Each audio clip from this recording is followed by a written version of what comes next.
సాయిరాం. సాయి లీలల్లో బాబా ఒక విభూతి మహిమ కోసం మనం తెలుసుకుంటూ వస్తూ, ఎంతోమందికి బాబా విభూతి ద్వారా వ్యాధులని నివారణ కలిగించారనే విషయాలు మనం మాట్లాడుతూ ఉన్నాము. అందులో భాగంగా ఒక భక్తురాలు బాబాని 15 ఏళ్లుగా భక్తి శ్రద్ధలతో ఆరాధించినప్పటికీ కూడా ఆమెకు ఉన్నటువంటి గర్భ సమస్య ఏదైతే ఉన్నదో, గర్భసంచిలో ఉన్నటువంటి సమస్యను తొలగించలేదనే విషయాన్ని మనకి చెప్పగా, ఆ విషయాలన్నీ కూడా నేను మీకు సాయి లీలల్లో తెలియపరిచాను.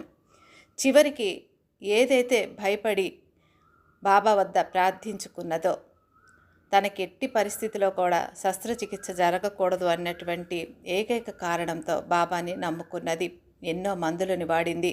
చివరికి బాబా తనకి సహాయం చేయకపోవడం వల్ల ఆమెకి శస్త్రచికిత్స ద్వారా గర్భసంచి తొలగించారు.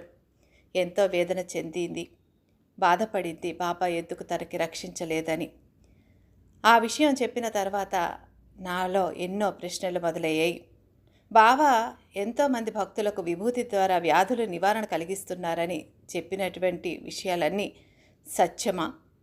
ఈమె చెప్తూ ఉన్నది 15 ఏళ్లుగా నేను బాబాని ఆరాధించిన నాకు బాబా ఎటువంటి సహాయం అందించలేదన్నటువంటి ఇది సత్యమా?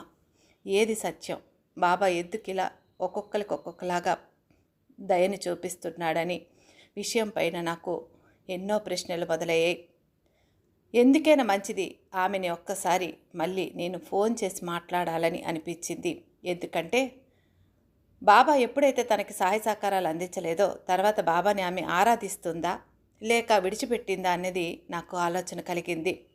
అందుకోసమై ఆమెకి నేను మళ్ళీ ఫోన్ చేసి, అమ్మ, అనంతకోటి బ్రహ్మాండ నాయకులైనటువంటి సాయినాథుల వారు మీకు ఎటువంటి సహాయ సహకారాలు అందించలేదు, శస్త్రచికిత్స జరిగిందనే విషయం తెలియపరిచారు కదా, మరి ఇప్పుడు మీరు బాబాని ఆరాధిస్తున్నారా, విడిచిపెట్టేశారా అనే ప్రశ్నను నేను అడిగాను. ఆమె వెంటనే స్పందించి, తల్లి, నేను మీకు బాబా మహిమని కూడా చెప్పాలని అనుకున్నాను, తర్వాత నేను చెప్పలేకపోయాను.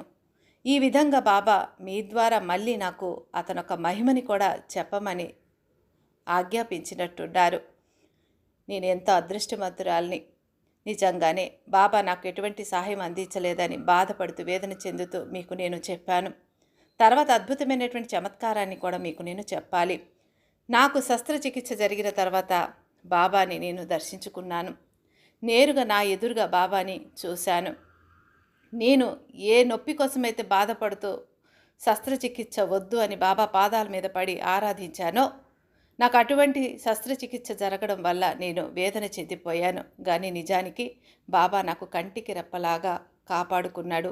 ఆ ఒక వివరాలన్నీ కూడా మీకు తెలియపరుస్తానని చెప్పగా, ఆ విషయాలన్నీ కూడా మీకు రాబోతున్నటువంటి సాయి లీలల్లో తెలియపరుస్తాను. అందరికీ సాయిరాం.